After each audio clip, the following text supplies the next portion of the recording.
Data, in one word. So at the moment, if you want to understand information about a producer of metals, you probably have to go to their CSR report. It's probably 100 pages more long, and you have to search through it to find the information you want.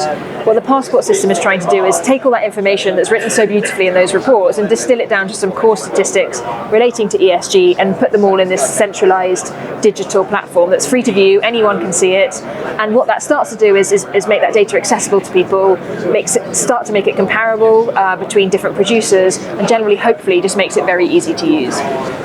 Probably should start by saying it's not on blockchain. I know that is the sexy technology that everyone's supposed to use, but actually we didn't see the need for that here.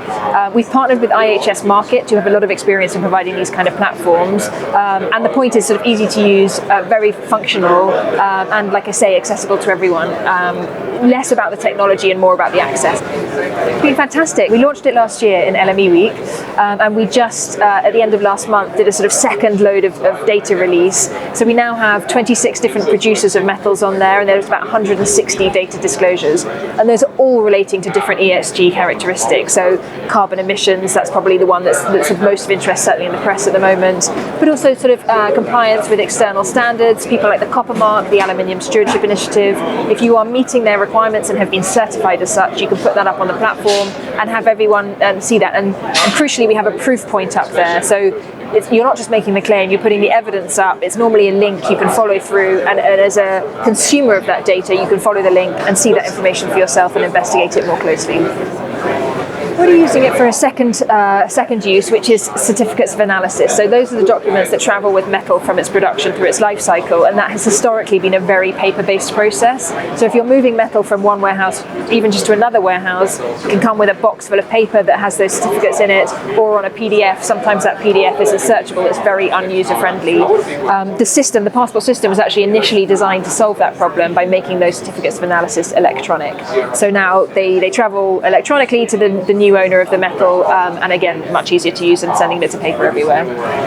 This is the set of mandatory requirements that we have put on all of the listed brands. So those are brands that can be used to settle contracts at the LME. We have about 450, 460 of those. And in the end of 2019, we introduced a set of rules that they have to meet. So alongside all the things you traditionally associate with an LME brand, so chemical composition, shape, those have been our requirements since launch of the LME back in the 1877. We now have these responsible sourcing requirements too. So when you take delivery of metal through the exchange, or even when you just use our price, you know that price, it's reflecting the price of responsibly sourced metal, as well as the chemical composition or the metallurgical requirements. So we launched those rules in October 19, and the end of this month, so in about 3 weeks' time, is the first set of deadlines that we'll have. So the first time we'll start seeing people sending in their compliance submissions. And actually the really exciting thing is about 20% of those 460 brands have already sent in their compliance submissions. So we're already seeing it happen. Some of the submissions are absolutely fantastic, and it's very exciting to see something that we worked on for years sort of coming to fruition. We're starting to see the evidence, and it's such a huge step forward for the industry, because we have struggled traditionally with our reputation. Mining has a huge impact on the earth. Knowing at least the metal you're taking on delivery or through the exchange has been responsibly sourced, that it has been addressed in terms of human rights, conflict financing, governance issues, and so on. It's a massive step forward, and we're so proud to have delivered that at the exchange.